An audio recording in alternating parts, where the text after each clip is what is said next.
Hey guys, welcome to the Sustainable Life Habits channel. Today I'm going to be walking you through the high bar and a low bar squat. So let's get to the rack and hop on.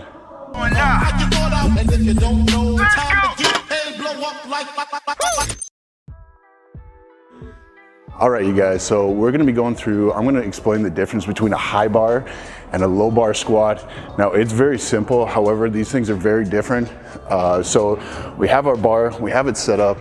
How we know this is the right height is when we get under and fully extend our legs. That bar should be coming in right about there, so it's just over the front lip of our J hook. So I'll show you what I mean. So as we get under it, legs are bent, and as we extend them, we can see when we walk this bar back in, it's gonna hit right there. We're just gonna bend the knees and slide it down.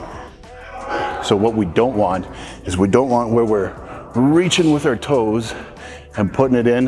That's just asking for injuries. So we want to make sure that we always have it set up at the proper height, or that it's not too low, or that we're not reaching up at the end of our squat to get it back in there. So now let's talk about what's the difference between this high bar and this low bar. So let's talk about the high bar squat first. So high bar just means it's going to be sitting up closer to the neck. So I'll show you guys what I mean. You can see it sits quite high up on the traps. So with these, what you'll see is as we walk it out, the big difference is when we do these, it makes us stand a little bit more straight up versus when I show you with the low bar squat. So with these, what you're gonna find, or what I find personally, is that it's a more knee dominant move. So you'll see as I go down, you'll see we tend to sit a little bit more straighter up, and the knees tend to bend a lot sooner. Do one more rep here. You'll watch how quick the knees bend in order to stay straight up with this movement. And what I find personally with that movement is when I tend to have knee issues, because the knees take so much of the brunt or so much of the weight with that. So that is a high bar squat. Now they work for a lot of people, but I'm gonna show you what works better for me personally anyways. I like to teach this one better, and that's the low bar squat. So you can see with the first one, so with the low bar squat, you're just gonna sit a little bit further down.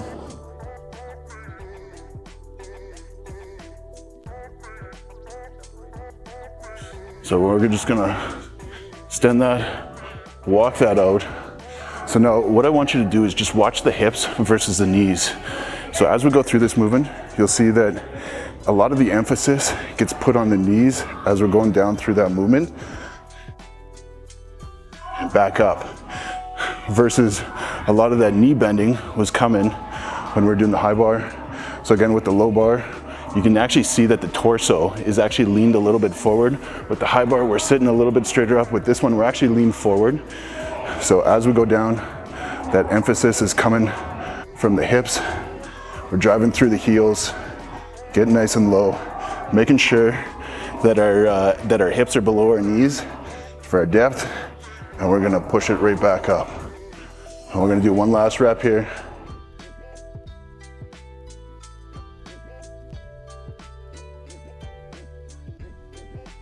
So one of the biggest things, I just wanted to tell you guys that one of the most common things I see is when we're down in the bottom of our squat and people start to flatten out, which is their hips go up like this and you can see that bar roll forward.